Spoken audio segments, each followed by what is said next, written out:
벌어진다. 이것을 현동이라 한다. 그러므로 현동에 이른 사람을 보면 친밀하게 대해야 할지 미워해야 할지 이롭게 해야 할지 해롭게 해야 할지 존경해야 할지 경멸해야 할지 사람들은 가늠하지 못한다. 외부의 힘으로는 어떻게 해볼 수 없는 이런 사람이야말로 가장 위대하다. 예, 요 56장 얘기죠. 지자불은 언자부지. 지혜로운 사람은 말하지 않고. 장자에 보면요.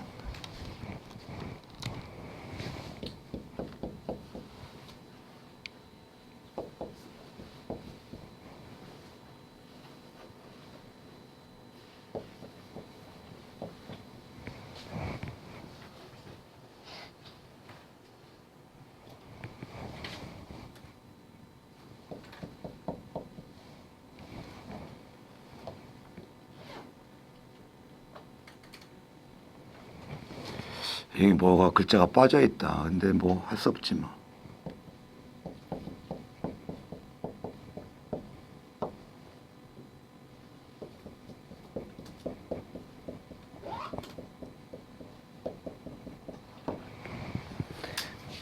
도를 아는 것은 쉽고 도를 알면서 말하지 않는 것이 어렵다라는 말이 있어요. 이 사람이 말이 많은 이유가 뭐야? 잘난 척하는 게 있잖아요. 근데 자기가 아는 게 있다고 하더라도 말을 하지 않는 건 상당히 어려워. 예. 그 다음에 말은 아까 내가 뭐라고 그랬어요? 분별이죠. 분별과 비교고 그 문자화하거나 우리가 언어화하는 거기 때문에 자연을 왜곡시킨다고 보는 거죠. 그러니까 여기 노자 도덕경에 그때는 나오는 거죠. 지혜로운 사람은 말하지 않고 말하는 사람은 지혜롭지 못하다. 이건 뭐 새끼태 폐기문 다 인간의 그 오관을 다 닫는다는 거예요. 꽉 막고 날카로움을 굽히고 그 다음에 분별을 해소하며 요게 가장 많이 알려져 있죠. 화광동진. 그 빛남을 조화롭게 하고 티끌과 함께 한다. 그러니까 잘난 척하지 않고 뭐 겸손하고 겸손해서 그냥 아무것도 모르는 척이라고 하는 게 옳을지 모르겠다. 이거를 사자성어로 화광동진이라고 그래요. 노자도덕경에서 가장 많이 원용되는 것과 마찬가지죠. 대표적인 사자성어입니다. 상선약수와 함께. 이런 상태, 그러니까 눈빛이 반짝이는 게 좋은 게 아니야. 그 동태누가처럼 흐리멍덩한 게 최고의 경지야. 그렇다고 이제 눈 감고 공자만 나오고 흐리멍덩한 그건 또 아니지. 그건 다른 세계를 만나는 거니까. 이거를 현동이라고 그래요. 그래서 이 노자나 장자의 현자가 최고의 형용사로 쓰이는 거예요. 이게 천자문에서는 거무련, 가무련 이렇게 하잖아요. 이 현의 본래 의미가 뭐예요? 나누지 않음, 카오스의 뜻입니다. 나누지 않고 함께 한다고 그래서 현동이라는 말을 쓰는 거예요. 황홀하고 거의 비슷한 개념이에요.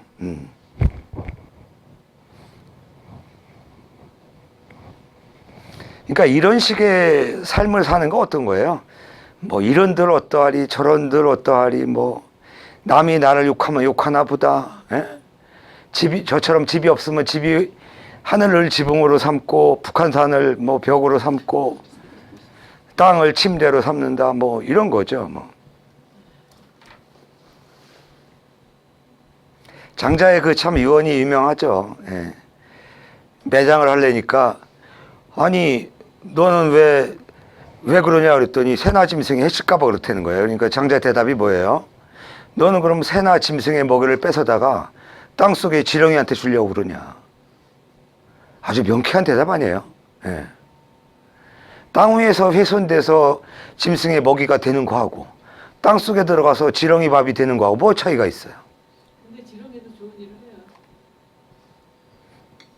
나 참 그거 인터넷에서 찾아본다고 하다가 왜 그 아스팔트에 이렇게 지렁이가 많이 나오죠? 가을철 무렵에? 예, 습한 데서 살던가. 야, 어디서 나온 거야? 아스팔트인데. 아니, 나는 그래서 이게 바람에 날려서 떨어진 건가. 그래서 이 등산로 같은 데 보면요. 아침에 그 일부 할머니들은 이제 선업을 쌀라고 하는 거죠. 집게 같은 걸 갖고 와가지고요. 이렇게 이 길에 나와서 꿈틀거리는 지렁이를 다 숲으로 던져줘요. 또 하나의 또 훌륭한 할머니, 어떤 할머니가 있냐면 등산로의 그 철에 따라서는 그 송충이 같은 게 왜 이 줄 타고 이렇게 쭉 내려오는 게 있잖아요. 이거를 다 일일이 사람이 떨어져서 밟을까봐 옆으로 다 이렇게 소개시켜주는 그런 할머니도 있더라고요. 근데 지렁이도 정기적으로 호흡을 하러 땅에서 나오는 건지. 나는 근데 의아한 게 그거예요. 숲가나 그런 데서 그 땅이 있는 데서 지렁이가 보이면 그렇다고 쳐. 그게 아니라 어떻게 아스팔트 위에 지렁이가 댕그러니 있냐는 거야. 그것도 작은 지렁이가 아니야. 그죠? 예. 근데 여러분들 이런 문제의식을 안 가졌습니까? 그 스마트폰으로 한번 쳐봐. 아스팔트 위에 지렁이가 왜 나오게 되나? 검색어로 아스팔트 위에 지렁이 하면 나올걸? 길 위에 지렁이. 지렁이는 다 정화를 시켜. 요즘은 안 나와요. 요즘 안 나오는데 장마철에 특히 많아. 원래 정화철에 습하면 나와요. 지렁이. 그런 건가? 그래서 나오고. 아니 근데 주변에 흙이 없어요. 땅속에서 기어 나와서 무작정 이제 어. 글로 간다. 그렇게 나와요, 설명이? 그런 게 아닐까라고 추측을 해놨네요. 아스팔트 위 지렁이라는 시집이 있네요. 어. 시의 제목이. 그냥 자살하려고 올라왔나?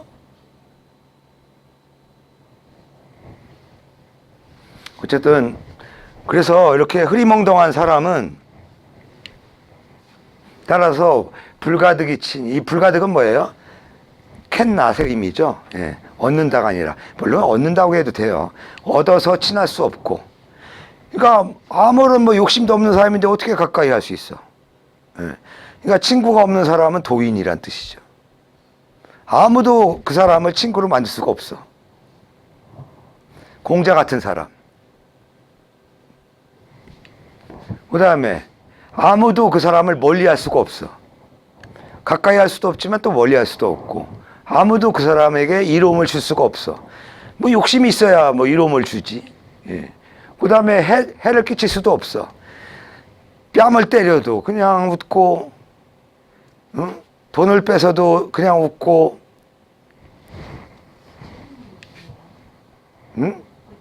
그래서 그 사람을 귀하게 할 수도 없고, 얻어서 그 사람을 천하게 할 수도 없어. 그래서 그 사람이 천하에서 가장 귀하다는 거예요. 흐리멍덩한 현동의 경지에 있는 사람. 나눌 수 없는 하나. 분별하지 않는 모든 것과 함께하는 사람. 근데 이 불교하고도 상당히 통통하죠. 이런 것들이. 근데 경허 스님인가요? 경허 스님이 왜 그 한센병 걸린 처녀를 자기 그 왜 함께 같은 이불 덮고 잤잖아요. 그거 알아요? 경허 스님 사례. 맞죠? 경허 스님이죠? 예. 그래서 평생 그거를 그러고서 이제 퇴출됐어요. 그래서. 예. 책에 있어요. 예. 미친놈이라고. 에이. 아니 근데 그걸 어떻게 해. 근데 제가 예를 드는 이유는 그거예요. 우리가 볼 때는 그 한센병이 징그럽잖아요. 솔직히. 전염이 안 된다고 하더라도 이 악수나 만지기를 꺼려하고 우리 전철에서 어쩌다 만나더라도 옆에 앉기 싫죠. 예. 아니 근데 경화스님은 이제 그 절에 그 당뇨병 환자 왔는데 다들 밥도 안 주고 다 그러니까 내 방을 내주는 거예요. 제가 거기로 그렇게 읽었거든요.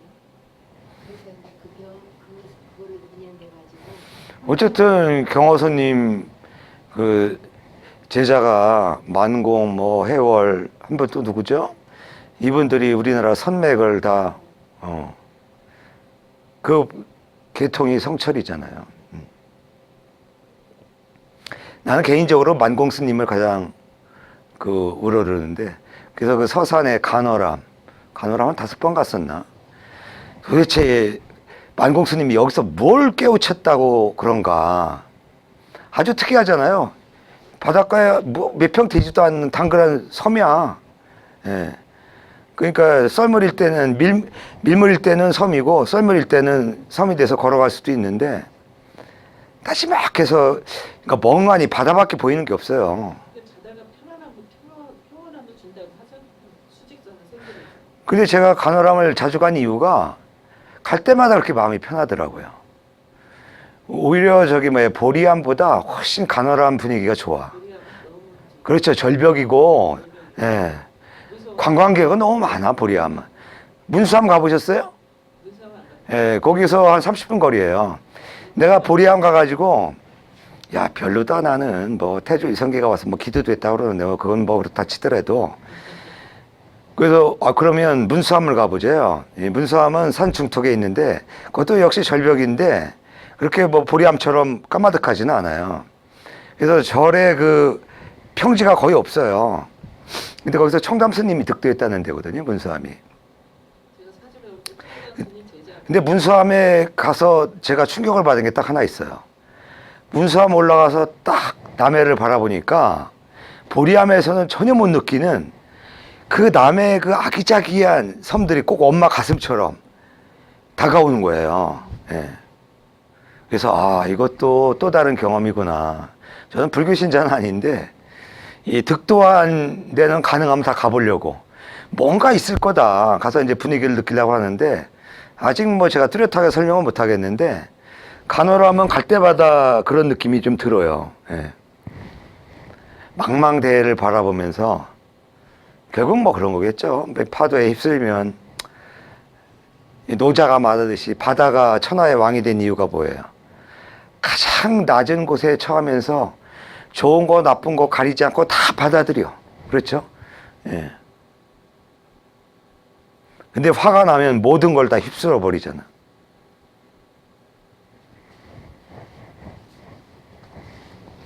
예, 그 다음에 황선생님 읽으세요. 몇 페이지에 선생님? 257. 인간이란 자연은 한 요소에 지나지 않는다. 노자의 철학의 도대는 인간이란 자연의 한 요소에 지나지 않는 자각에 있다. 따라서 인간적 치유의 이상적 형태는 만물을 지배하는 자연 법칙을 인식하고 거기에 따르는 것이다. 그는 자연을 드러나는 실체로 파악하고 우주 만물의 변화 속에서 일정한 법칙을 찾아낸다. 그 법칙이란 모든 현상 뼈에 깔려있는 시공을 넘어선 본체와 그 운동 원리이다. 그 본체를 그는 도라고 그 도는 도라는 말로 표현할 수밖에 없는 자각을 넘어선 지각을 넘어선 어떤 것이다. 도는 한정될 수 없는 본체이므로 뭐라 할 수밖에 없지만 시간적으로나 공간적으로 제약된 현상, 곧 만물로 나타남으로 유라고 할 수도 있다. 또한 우는 극소를 나타내고 유는 극대를 나타내므로 도는 소이면서 대이다. 이처럼 도는 모든 대립을 통일하는 존재이다. 우주의 모든 현상은 도 안에 포괄되는 대립 관계의 한 형태로 나타난다. 그것은 결코 한정된 것이 아니다. 예를 들면 우는 늘 유로 바뀌려 하고 유는 늘 무로 바뀌려 한다. 이렇게 대립하고 서로 전환하려는 운동이 도의 법칙이다. 예, 계속 읽으세요. 대립 상태를 내포하면서 그 대립적인 것으로 바뀌려 하는 것이 도의 운동이다. 늘 소극을 지키려 함으로써 한없이 적극으로 통한다. 그것이 도가 작용하는 형식이다. 만물도 그 근원으로 거슬러 올라가면 유, 곧 현상 일반에 도달한다. 그 유의 근원을 더 파고 들어가면 무라는 말 외에는 표현할 수 없는 어떤 것에 이른다. 예. 이게 보통 우리가 되돌아올 반자로 번역을 하죠. 예. 그러니까 일정한 방향으로 가는 게 아니라 만물은 끊임없이 운동한다는 거죠. 예. 그게 도의 법칙성이라는 거예요. 현실 만물 중에 고정된 건 없잖아요. 그리고 이제 우리가 선택을 할 때 약한 것이 도의 그 쓸모라는 거니까 도의 형식이라고 해서 번역을 했는데, 이거 이따 전반적으로 보겠지만 이 노자가 가장 강조하는 처세가 바로 유약함이에요. 그래서 유약함의 상징물이 물과 어린아이예요. 만물의 근원과 가장 흡사하다는 거예요.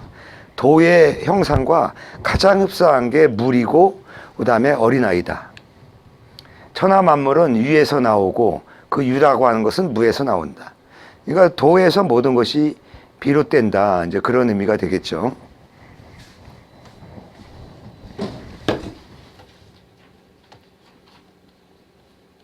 우리가 이 책에서 다룬 걸 중심으로 보면 다시 한번 정리하면 이런 거죠.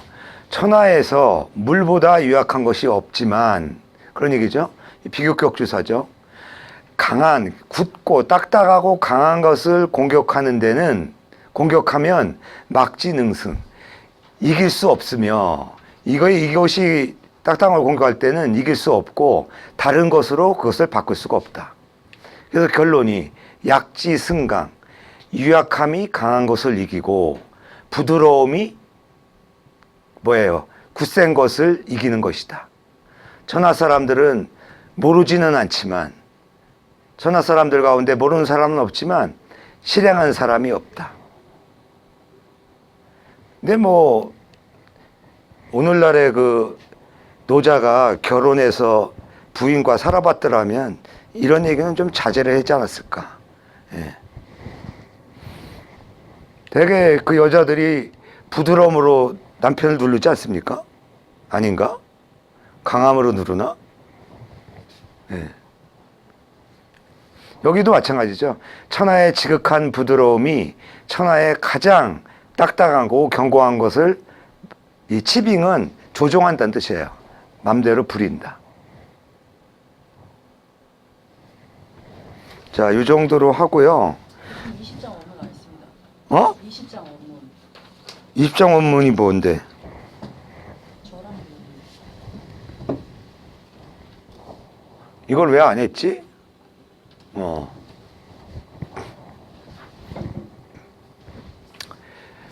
그 20장 번역문을 안 읽었나? 뭐 이거 특별한 내용 없어요. 예. 그거 그대로 이해하시면 돼요. 예. 절항무 이 맨 앞에 나오는 의미는 뭐냐면 배움을 끊으면 근심이 없어진다예요. 이거 이해되시죠? 배운다는 건 뭐예요? 분별지를 익힌다는 거잖아요. 분별지를, 구분법을 알게 되면 근심이 없을 수가 없지. 왜? 비교를 하게 되니까. 그래서 내가 여러분들이 매일 아침에 행복감을 느끼려면 거울부터 뽀개라.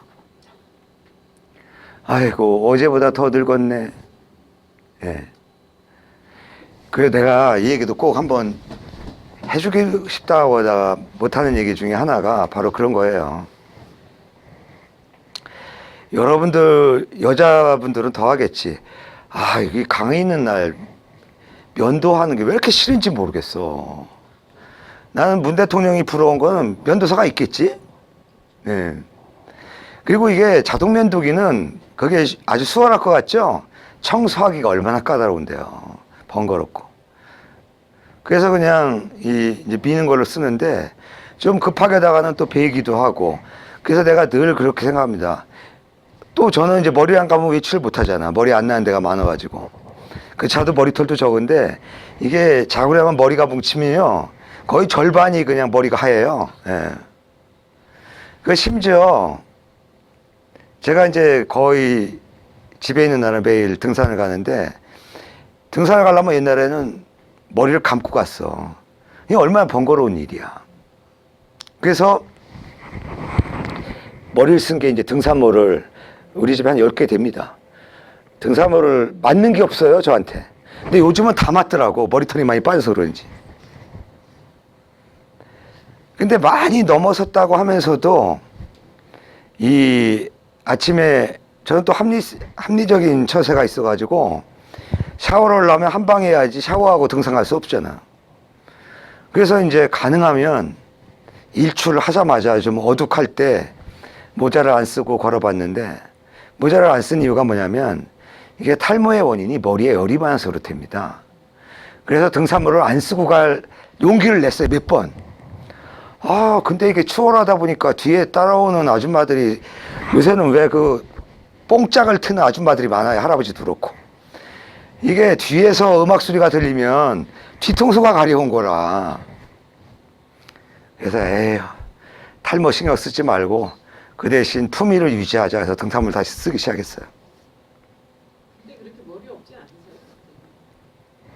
본인이 그렇게 생각하시지 그 정도면 괜찮아요. 제가요, 최근에 뭐 술집에 가서 충격을 받았어요. 술집이 사면이 거울로 돼 있더라고요. 그러니까 자기 뒷모습 제대로 보기가 어렵잖아요. 그 작은 거울 들고 큰 거울 앞에 가기 전에는. 근데 제가 이제 한 예를 드는 겁니다. 그러니까 이렇게 노자 도덕경 아주 논리적으로 설명하는 사람조차도 현실에서는 안 되더라 이겁니다. 예. 제가 솔직히 고백하는 거예요. 예. 머리 클리닉 받으세요. 저 1년 받았어요. 아유, 그건 포기했어요, 이미. 그래서 우리 과 회식할 때 박박 밀겠다 그랬더니 선임우가 뭐라고 하냐면 이사장이 볼 때 반항으로 여겨서 불이익을 줄 거라고. 어디 감히 교수가 머리를 빡빡 미냐고. 그러면 수염을 길까 했더니 수염 길러도 반항으로 본대요. 어쩌란 말이야 도대체.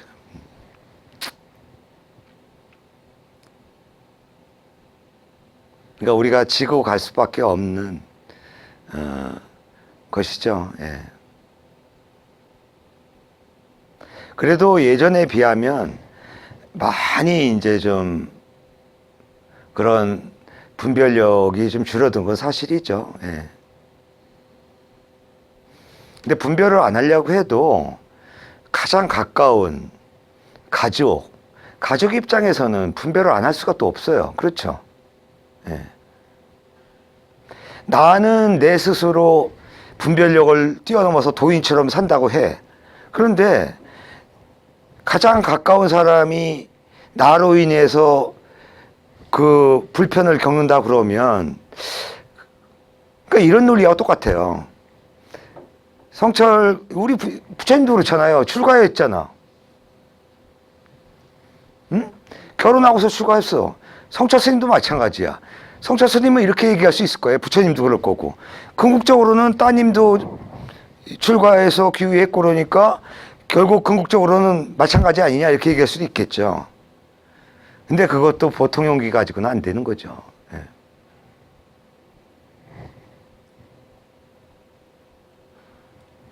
그래서 결국은 이런 것 같아요. 뭐 명진 스님도 그렇지만 결혼을 하든 안 하든 뭐 불교에 기여하든 안 하든 큰 의미가 없다. 그거를 나는 바로 이제 카톨릭도 그렇잖아요. 모든 사람이 신부와 수녀가 된다 그러면 그거는 다른 차원의 문제죠. 근데 지금 정년한 우리 옆방 양반 환속했던 원래 스님이었는데 그 양반이 농담 반 진담 반 그런 얘기를 수자에서 많이 했어요. 진짜 힘든 생활은 세속에서 사는 거다. 예. 자기가 승려 생활 해봤지만 승려야말로 놀고 먹는 직업이다. 그래서 진짜 도를 통하려면 세속에서 도를 통하는 게 옳다. 저는 그 논리가 더 오히려 옳다고 생각해요. 예. 마누라 잔소리도 들어가면서 예. 매일매일 면도도 해보고 예. 탈모 때문에 머리도 자주 감아보고 예. 스님도 인간이에요. 젊어서 절에 좀 열심히 다니잖아요. 난 세 분의 스님이 저를 만나자고 하는 거예요. 그 별도로 전화하셔가지고. 그래가지고 그 절 끊었어요. 근데 또 다른 절 스님도 또 그 말씀하시고 또 다른 스님도 그래요. 그럴 때는 안 선생님 자신을 돌아봐. 왜요? 응. 돌아보는 거야. 그래서 저기 그 가마를 시켜야지. 거리만 둔다고 해서 그게 되겠어요? 가마를 시켜야지. 어째서 스님이 신도를 만나자고 그러는 거예요? 이 미친 거 아니냐? 근데 스님 세 분한테 그래가지고 그 다음부터 나는 전혀 안 가요. 젊었을 때 얘기겠지. 아니 그렇죠 40대 때. 아니에요 그게 아니라 제가 조금 뭐 이렇게 스님들이 볼 때는 그거는 스님만 그런 건 아니죠. 그러니까 일부 스님이나 일부 목회자들 보면 그런 사적인 만남이라고 하는 게 뭐 어디에나 있을 수 있는 거죠. 마치 저 수도원 그 마루 밑에 어린아이들 유골이 그렇게 쌓여 있는 거, 이건 싫어하잖아요. 예. 그러니까 수도라는 게 얼마나 힘든 건가. 그거 특히 젊은 종교인들이 어떤 성적인 거를 극복한다라는 건 진짜 어려운 일 아니겠습니까, 그게. 자, 나눠준 프린트 시간이 많이 흘렀는데, 무명론 핵심적인 것만 아까 거의 다 요지는 설명을 했는데요. 빠르게 읽어보기로 하죠. 예. 저 누구야? 안영수 선생님이 읽으면 여기 녹음이 안 돼. 목소리가 작아서. 예. 도가의 무명론, 유가 정명론과의 비교를 중심으로 이뤄버린 말. 유가의 정명론과 대립되는 관점이 도가의 무명론이다. 공자는 명을 고정하고 그에 부합할 수 있는 시를 덕으로 규정하여 명실일치애로의 이상을 실현하고자 하였다. 물론 이러한 사상은 시대적 명실 분열의 원인을 명분의 혼란, 종법 질서의 붕괴 과정에서 야기된 이해관념이 문란에서 찾았다는 데서 이해할 수 있다. 노자는 명실 분열의 원인을 다른 데서 찾고 있다. 도를 읽고 나서 덕이 있게 되고 덕을 읽고서 인이 있게 되었으며 인을 읽고 나서 의가 있게 되고 의를 읽게 되고 나서 예가 있게 되었다. 예란 충신이 열거진 것으로 혼란의 시초가 된다. 말하자면 유가의 인의 예와 같은 인위적 윤리규범은 자연적인 도덕에 대비되어 인간의 자연성이 상실되면서 비롯한 것이며 오히려 정치사회적 혼란을 조장할 뿐이라는 것이다. 이것은 서주 이래 종법 질서의 붕괴를 천하무도의 상황으로 규정하는 유가와는 그 원인 분석에 있어서 근본적으로 다른 견해이다. 도가에서 보면 세계는 원래 무명이다. 인간의 삶에 있어서 유명은 필요하지만 그것에 얽매이면서 고정하는 데서 각종 부조리가 나온다고 본다. 유명은 우선 유가의 이른바 이해관념에 기초한 도덕 규범을 의미하며 일상적인 인식 또한 이에 포함된다. 이에 대해 노자는 다음과 같이 말한다. 큰 도가 사라지니 인위가 있게 되고 지혜가 생겨나 큰 인위가 있게 되었다. 가까운 친척이 화목하지 않게 되자 효성과 자애가 있게 되고 국가가 혼란하니 충신이 생겨났다. 총명과 지혜를 끊어버리면 백성의 이익이 100배가 될 것이다. 인의를 끊어버리면 백성들이 다시 효성스럽고 자유롭게 될 것이다. 정교하고 편리한 물건을 없애버리면 도적이 없어질 것이다. 예, 이 예문 다 들어오시죠? 예, 이런 논리예요. 그러니까 우리 자녀 교육할 때도 마찬가지죠. 아이들한테 비싼 거 뭐 사줬다가 나중에 비싸다고 해서 좀 싼 거 사주려고 하면 못 견디죠. 예. 그렇죠? 예. 그게 바로 어떻게 보면 현실 세계의 한계고 인간의 오관이 가지고 있는 특성이라고 할 수가 있죠. 만족할 줄 모르는 거죠, 사실은. 그 다음에 이게 인식론적인 요구, 요건 다 읽어야 되겠다, 서로는. 예. 그 다음에 황수님 선생님 읽으세요. 노자가 보기에는.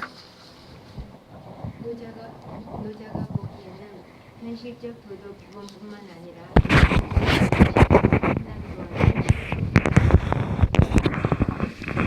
명실론을 단순히 명실일체가 핵심적인 문제가 아니라 오히려 명과 실을 인위적으로 고정하고 내세우는 데서 각종 부조리가 생성된다고 보는 것이다. 현실적인 가치와 사실이 모두 왜곡되어 있다는 관점이다. 따라서 그 해결 방안에 있어서도 정치 윤리적 질서를 회복하는 것을 급선무로 파악하는 노자와 장자의 주요 관심은 명실일치에 있기보다는 각종 부조리를 산출하는 원인이 되는 명을 벗어나 실상 자체를 파악하는 데 있다. 그러므로 도에 대한 설명에 있어서 정명이나 혁명이 아니라 무명과 연결시키고 있다. 예컨대 도는 항상 무명의 통나무이다. 무명의 통나무, 도는 음미하며 무명이다라 한다. 사기에서는 노자가 학문을 함에 있어서 스스로를 숨기고 무명을 일삼았다고 평하였다. 장자도 성인 무명이라고 하여 노자의 입장과 기본적인 맥락을 같이 하고 있다. 양주 또한 무명론의 입장을 견지한 것으로 생각된다. 물론 유가의 정명론이 그러하듯이 무명론 또한 이들에 국한된 논의는 아니었을 것이다. 따라서 당시의 지식인들이 정치 사회의 혼란에 대한 원인 분석과 그 대안 제시에 있어서의 두 가지의 대표적인 방법론이라 보는 것이 좋을 것이다. 무명은 두 가지 의미로 나누어 볼 수 있다. 첫째, 명을 개념 혹은 언어의 의미로서 본다면 무명은 인식과 그에 기초한 언어에 대한 부정을 가리키며, 둘째, 명을 유가에서 사용하는 명분의 의미로 본다면 정치 윤리적 가치 일반에 대한 부정을 가리킨다. 명실론의 측면에서 본다면 전자는 인식론의 측면이고 후자는 가치론의 측면이다. 예컨대 무명은 실상을 명에 의존하여 파악하고 그것에 집착하려는 인위적 태도와 그로부터 야기된 가치 일반에 대한 부정이다. 네, 이 단원만 정확하게 이해하시면 충분히 그 자체 내용을 개발하는데 문제가 없을 것 같고요. 이 무명의 인식론적인 측면에서 요거 예문만 보시죠. 3페이지. 우리가 왜 그 실상을 제대로 규정할 수 없느냐, 그 내용의 예문인데, 우리 보려고 해도 시각으로 보려고 해도 볼 수가 없어서 이라고 하고 그냥 형용만 하는 거예요. 규정을 못 하고, 들으려고 들을 수가 없어서 히라고 하고, 그 다음에 잡으려고 해도 잡을 수가 없어서 미라고 한다. 이런 것들은 우리 오감으로 분명하게 인식을 할 수 없다라는 걸 보여주는 그런 얘기죠. 그 다음에 장자의 얘기를 볼까요? 맨 밑에 예문 보세요. 도로부터 본다면 사물에 귀천이 없다. 당연하죠. 보편적 입장에서 귀천이 어디 있어요. 사물로부터 본다면 스스로 귀하게 여기고 서로를 천하다고 한다. 세속으로부터 하면 귀천은 자기에게 있는 것이 아니다. 구별로부터 본다면 그 큰 바에 따라서 크다고 하면 만물은 크지 않은 것이 없고, 작은 바에 따라 작다고 하면 만물은 작지 않은 것이 없다. 그렇죠. 이 마이크 여러분이 볼 때 작은 거죠. 일반적으로 볼 때. 근데 이거보다 더 작은 마이크가 있으면 어떻게 돼요? 큰 것이 되는 거죠. 이런 식으로 하기 때문에 우리의 인식은 정확하게 실상을 파악할 수가 없다라는 그런 논리고, 뒷장 보세요. 일정한 경향으로부터 본다면 자신이 옳다고 함에 의해서 옳다고 한다면 만물에 옳지 않은 것이 없고, 자신이 그르다는 점에 따라서 그르다고 하면 만물에 그르지 않은 것이 없다. 요와 거리, 성군인 요와 폭군인 거리 스스로 옳다고 서로 비난하는 것을 안다면 그들이 지향하는 바의 기준을 알 수 있다. 기준에 따라 달라지는 거죠. 더 유명한 예문이 그 중간 예문이에요. 예, 한 선생 읽어보세요. 가령 나와 내가 논쟁을 벌인다고 하자. 만일 내가 나를 이기고 내가 네게 진다면 과연 내가 옳고 나는 그른 것인가? 또한 내가 너를 이기고 네가 나를 이기지 못한다면 과연 나는 옳고 너는 그른 것인가? 어느 쪽이 옳고 어느 쪽이 그른 것인가? 양쪽 모두 옳은 것인가? 양쪽 모두 그른 것인가? 나와 내가 모두 알 수 없다면 남은 더욱 모를 것이다. 내가 누구로 하여금 결정을 내리게 할 것인가? 너와 같은 사람이 결정한다면 이미 너와 같은데 어찌 오를 수 있겠으며, 나와 같은 사람이 결정한다면 이미 나와 같은데 어찌 오를 수 있겠는가? 우리와 다른 이가 결정을 한다면 이미 우리와 다른데 어찌 오를 수 있겠는가? 우리와 같은 이가 결정을 한다면 이미 우리와 같은데 어찌 오를 수 있겠는가? 유명한 변무승론. 그러니까 논쟁에서 승부를 낼 수 없다, 그런 얘기예요. 그 뒷장 보세요. 가치론적인 요구.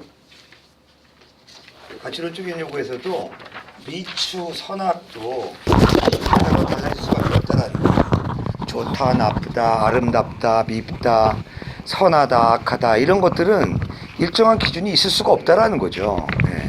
아까 사물의 그 동의분별 같은 경우도 마찬가지지만, 예, 예문 읽으세요.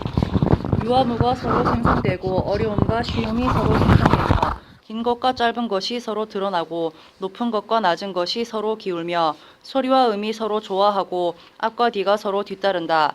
따라서 성인은 무위의 일에 처하며 말없는 가르침을 행한다. 예, 유와 무의 문제, 어렵고 쉬운 문제, 길고 짧은 거, 높고 낮음, 소리와 이런 것들은 다 서로 연계되는 거기 때문에 그 하나로 규정할 수가 없다라는 얘기죠.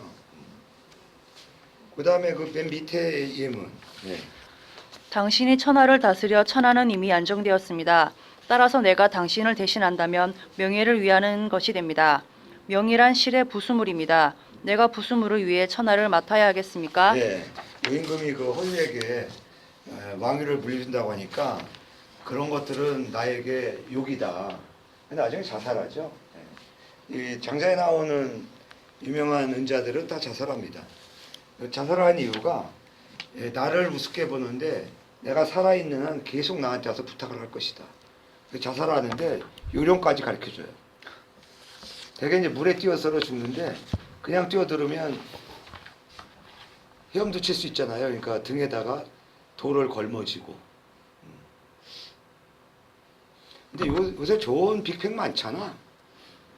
예. 옛날에 빅팩이 없었으니까 이게 돌을 묶고 등어리에다 매도 떨어질 리가 있는데 요즘은 빅팩 좋은 거에다가 자물통 잠궈서 돌 잔뜩 넣고서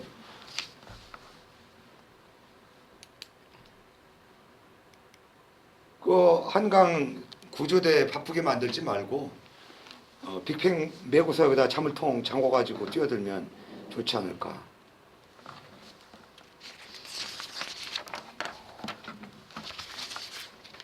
예, 계속 읽으세요. 예문만 7페이지. 대저 백조는 날마다 목욕을 하지 않아도 희고 까마귀는 날마다 물들이지 않아도 검다. 흑백의 본성은 분별할 수 없고 명예의 관점을 넓힐 수 있는 것이 아니다.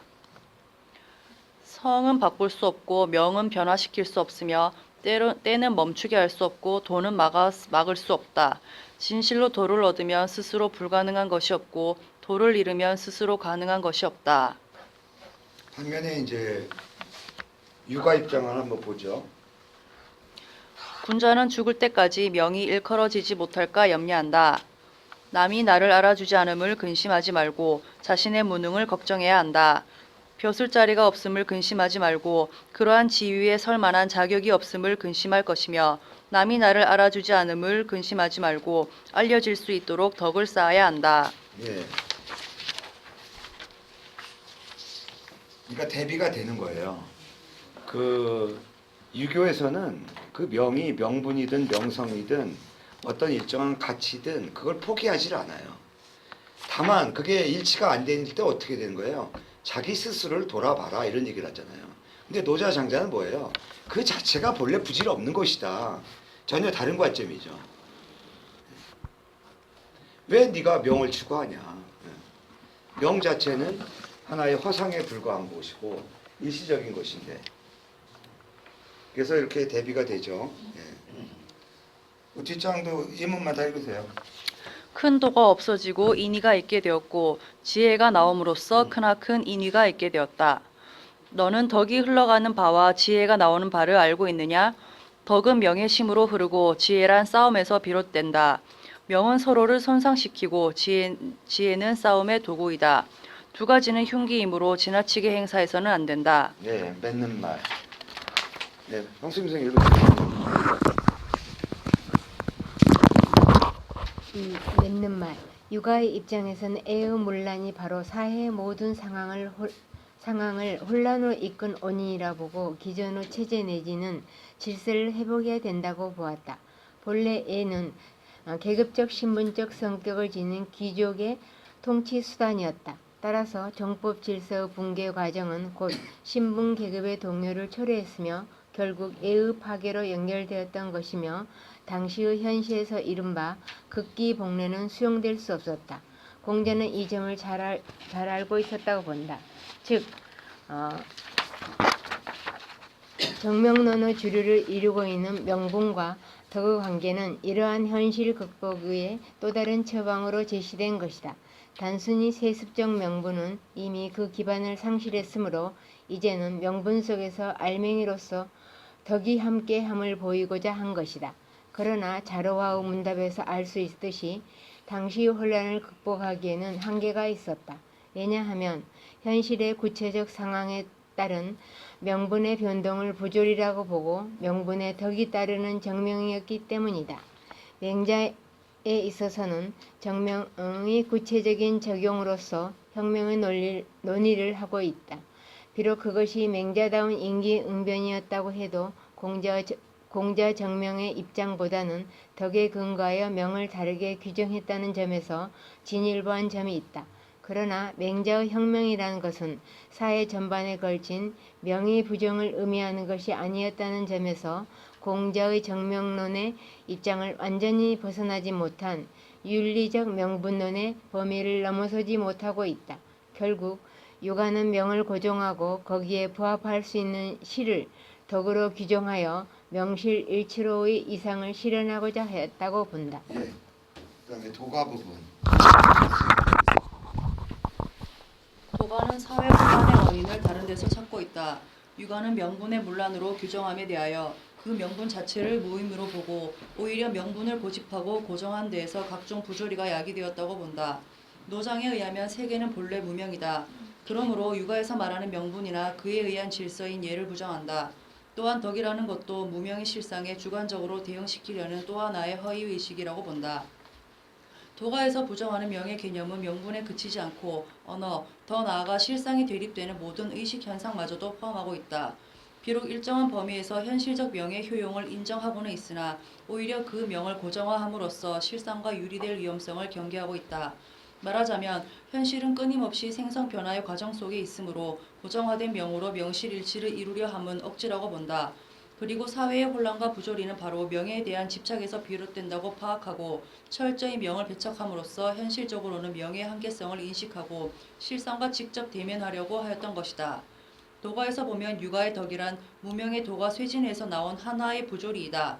그러나 공맹도 명과 덕이 현실적으로 완전히 부합된다고 생각한 것은 아니었다. 그것은 수덕에 힘쓰는 위기지학이라는 면에서 외면적 명보다는 실을 알차게 해야 한다는 점에서이다. 이 점에서 명의 한계성을 인식하고 명을 부정하는 도가의 이론과 맥락을 같이 한다고 볼 수도 있다. 도가는 명의 개념을 사물 일반과 의식 현상에까지 확장하여 무명론을 전개함으로써 가치와 사실이라는 유가와의 상호 대립은 화합할 수 없게 되었다. 그러므로 춘추 전국기에 끊임없는 종법 질서의 붕괴 과정을 지나 통일국가애로의 이념을 제공한 법과의 이론 기반을 형성함에 있어서 결정적 역할을 한 것이 유도 양가의 종합적 성격을 지닌 순자의 철학이었던 것은 결코 우연이 아니었다고 본다. 예. 이 순자는 제자백가를 다 비판적으로 받아들입니다. 그래서 공자를 높이는 것은 맹자와 똑같지만 철저하게 제자백가를 비판하는 동시에 긍정적인 측면은 수용을 하고 있어요. 순자가 이 노자장자를 비판한 얘기를 잠깐 하고 마무리하죠. 이 사실 우리나라도 이게 순자 연구를 해야 될 시점에 있어요.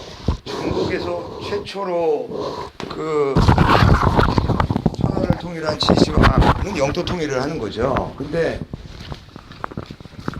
영토 통일만 가지고서는 천하가 완전한 통일을 이룰 수가 없었죠. 그러니까 진나라는 15년 만에 멸망하고 한나라 초기에는 그 농민 반란으로 이제 토대를 해서 설립된 왕조지만 이것도 진나라의 가혹한 법치를 그대로 해서는 안 된다는 생각에서 방임 정치를 하거든요. 그러면서 이제 무제 때 이제 유교가 국교화되는 이런 과정을 거치게 되는데 이런 과정 속에서 결정적인 역할을 한 사상가가 순자예요. 왜 그런가 한번 보세요. 전국시대에 중기에 활동했던 맹자는 뭐라고 고백했어요? 지금 천하의 절반이 묵가고 나머지 절반은 양주학파다. 도가계통해. 그러니까 이거를 좀 더 구체적으로 설명하면 이런 거예요. 그 당시에 지식인들은 현실 정치와 거리를 두는 도가 철학에 오히려 더 그 관심을 많이 가졌었고 일반인들, 노동자, 농민들은 뭐 공동생활을 하면서 일한 만큼 대가를 보장해주는 묵가를 선호할 수밖에 없었잖아요. 이건 맹자의 말이에요. 지금 천하의 여론이 묵가 아니면 양주학파로 귀결된다. 이게 중기시대 때 상황이에요. 근데 순자는 전국 말인데 순자의 바로 제자가 한비자예요. 한비자는 현학편이 있어요. 현학이라는 건 뭐냐면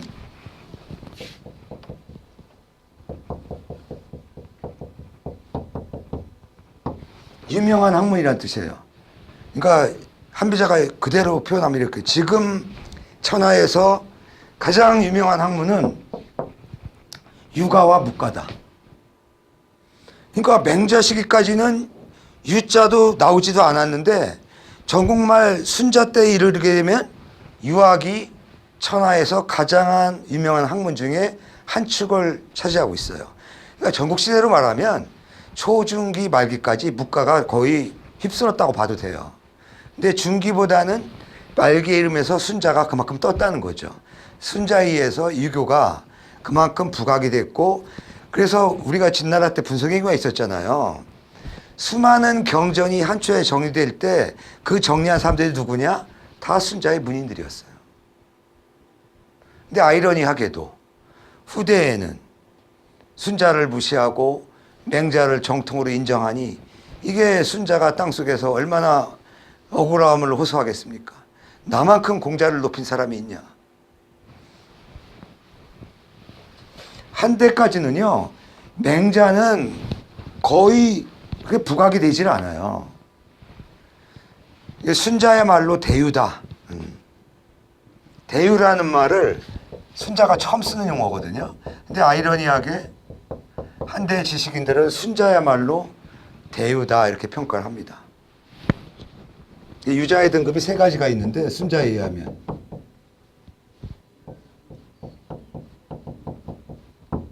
소규, 아유, 대유. 결론이 뭐냐? 대유를 등용하면 3년이면 천하를 통일한다. 자기 자랑을 한 거죠, 사실은. 논에도 나오죠. 공자도 내가 3년 정도 정치를 담당한다면 동쪽의 주나라를 만들 수 있다. 그게 논어에 나오는 공자의 자신감이에요. 나는 내가 장관이 되면 난 장관 못할 것 같아. 청문회 통과가 어려워. 그러니까 재산 같은 건 적어서 괜찮은데 어렸을 때부터 못된 짓을 많이 해가지고 아마 청문회 한다면 아이고 여기 녹음되는 거라 좀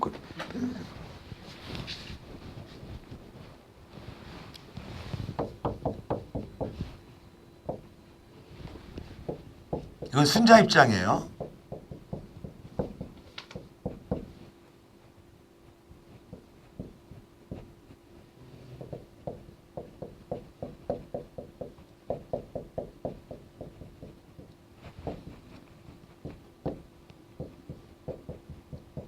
이 원문, 원문 그대로 할까요? 똑같은 글자인데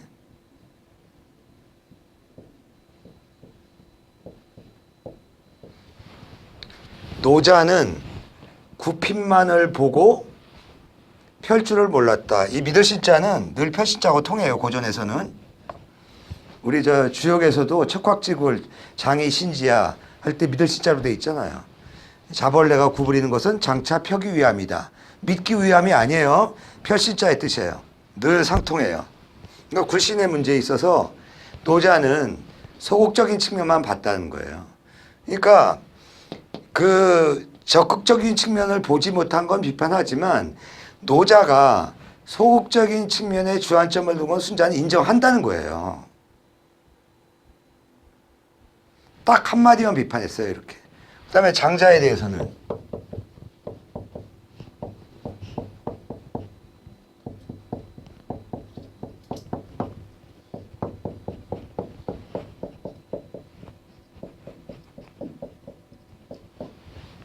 장자는 천은 자연이에요. 자연에 가리워 인의를 몰랐다. 맨날 자연 탓만 하고 인위적인 노력이라든가 인위에 의해서 이 세상이 달라진다고 하는 점에 주목을 하지 못했다. 근데 순자가 장자를 수용하는 건 뭐냐면요. 인간과 자연을 일단 구분한다는 점에서 찬성을 해요. 근데 순자의 결론은 뭐냐? 장자는 예를 들어서 천이 뭐고 인이 뭐냐 이렇게 자문자답을 해요. 천이란 무엇이냐? 저 들판에 자유롭게 뛰노는 소나 말이 천이다. 그 하늘이라고 번역 안 해요. 자연이다. 근데 거기다가 송아지에다가 코트를 들고 말에다가 안장 옮겨놓고 말발굽에다 징을 때려박고 이건 뭐냐? 인이다. 그 사람이다 번역 안 해요. 인위적인 것이다라는 거죠. 그러니까 자연과 인위가 장자는 아주 명확하게 구분을 했잖아요. 그래서 장자가 그러고 나서 뭐라고 그래요? 하지 마라. 이거 금지사예요.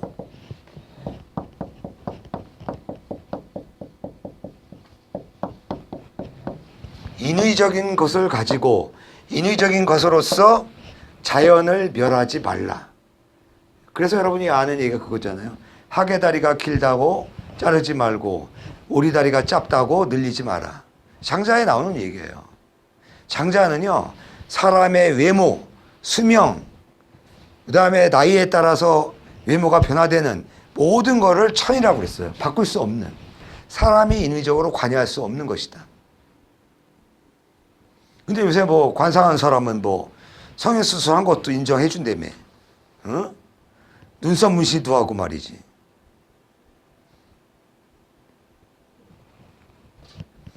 이거 이발소 잘못 가가지고 이게 눈썹이 밀려가지고, 눈 감고 있는 사이에 이 아줌마가 눈썹을 정리한다고 그냥 깎아버렸어.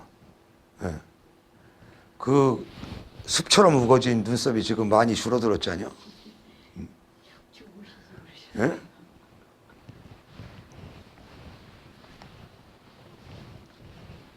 그래서 요런 거를 장자의 말을 그대로 답습하면 순자의 철학은 뭐가 돼요?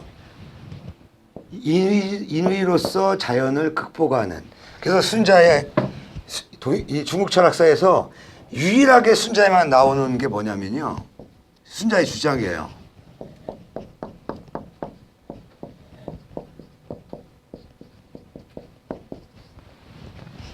천과 자연과 운명을 제어해서 이용해야 된다는 거예요, 인간이.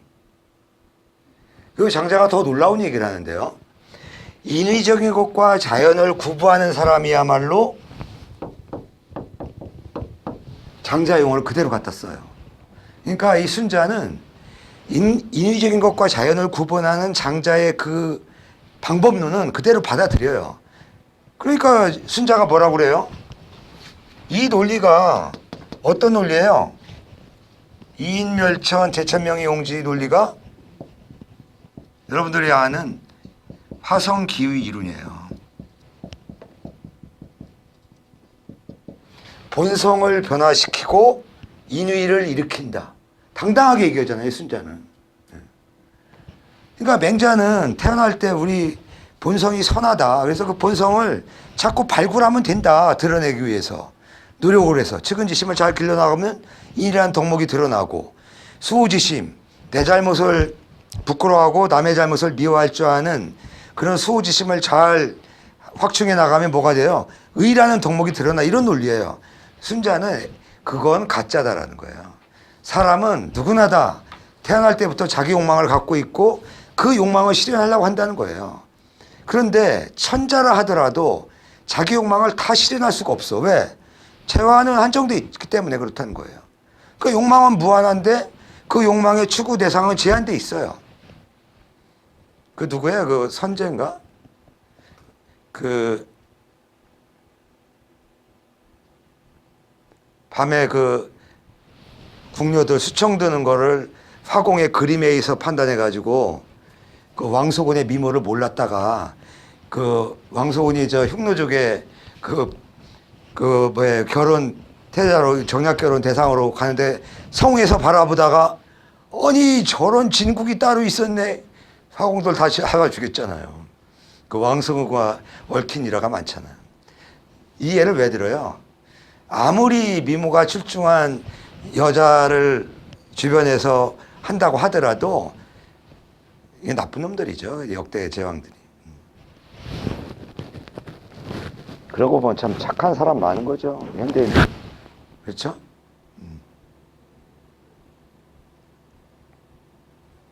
그러니까 그 자기 욕망, 그게 바로 욕망 조절이 화성이에요. 그 다음에 인위를 일으킨다는 거면 노력을 해야 된다는 거예요. 뭘 가지고? 예를 가지고 욕망을 조절해야 된다는 거예요. 순자의 기본 전제입니다. 욕망과 재물은 늘 모순관계예요. 그래서 욕망을 무궁하게 추구하게 되면 재화가 모자라고, 근데 재화는 한정돼 있잖아요. 재화가 그렇다고 해서 욕망을 무조건 막을 수도 없어. 그래서 욕망과 재화를 적절하게 조절할 수 있는 것이 정치다.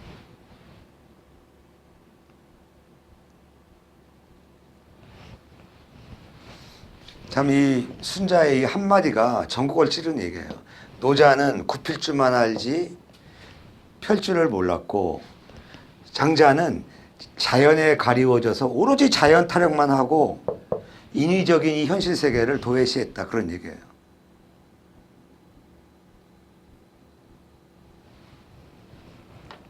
그래서 이제 결론적으로 얘기하면 이런 거예요. 우리는 뭐 일상적으로 동양 철학을 하든 안 하든 현실적인 인간이잖아요. 그렇죠? 인간 중심이고, 나중에 뭐 미세 플라스틱이 많아지더라도 일단 비닐봉지 플라스틱 안 쓸 수가 없잖아요. 그게 인간이죠. 어젠가요? 어제도 뭐 예산결산위원회 그 청문회, 아니 그걸 뭐라고 그래요? 청문회라고 하던가. 예. 여러 이제 권위자들하고 요새 아주 그 첨예한 주제가 있잖아요. 원자력 발전을 줄여나가는 게 옳으냐, 확대해 나가는 게 옳으냐. 참 이게 논란의 문제가 많은데, 장기적으로 보면 그 핵 폐기 처리 때문에 훨씬 더 비싼 연료라는 거죠. 근데 현실적인 입장에서는 원자로보다 싼 게 없어. 그러니까 발전 단가로 보면. 그러니까 우리나라에서 논란이 있고, 그러니까 이게 참 정치적인 입장에 따라 이제 달라질 수 있는 것인데, 가끔은 말이죠. 이런 것 같아요. 이 현실에 제약돼 있어서 부득이하더라도 가끔은 노자장자의 메시지를 음미 정도는 하면서 되돌아보는 게 어떨까. 그 정도는 의미가 있을 것 같아요. 네. 노자장자처럼 살거나 노자장자가 우리나라 정책의 모든 분야에 반영된다. 이건 어렵죠, 사실은. 그렇죠? 네. 부부관계도 그렇잖아요. 장자 스스로 말이죠. 그렇게 속썩일 거면 결혼하지 말지. 결혼해가지고 부인을 먼저 죽게 만들었잖아요. 그러고서 항아리 두드리면서 노래를 불러요. 좋은 데로 갔겠네. 그 친구 혜씨가 와서 따지잖아요. 너 심한 거 아니냐? 좋아해도 좀 장례라도 치고 나서 좋아해야지. 근데 거기서 장자가 하는 얘기잖아요. 삶과 죽음의 차이가 따로 없고 오히려 새로운 가능성이 열린 거 아니냐. 기가 흩어졌기 때문에.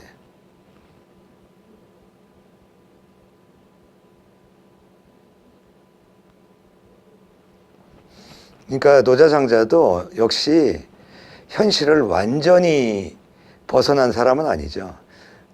실제적인 일화는 초나라 왕이 이제 패백을 보내면서 재상으로 장자를 추빙하려고 했던 일이 있었거든요. 근데 장자가 뭐라고 대답하냐면 그 사신한테, 그대는 저 재단에 올리는 소와 돼지를 못 봤냐. 재단에 올리려면 깨끗이 씻기고 비단으로 감싸가지고 이렇게 올리잖아요. 근데 딱 올리고 나서는 뭐예요? 목을 텅그렁 베가지고 피를 바치기도 하고 그러잖아요. 내가 왜 그 자리에 가냐? 목 잘릴 거 뻔히 알면서.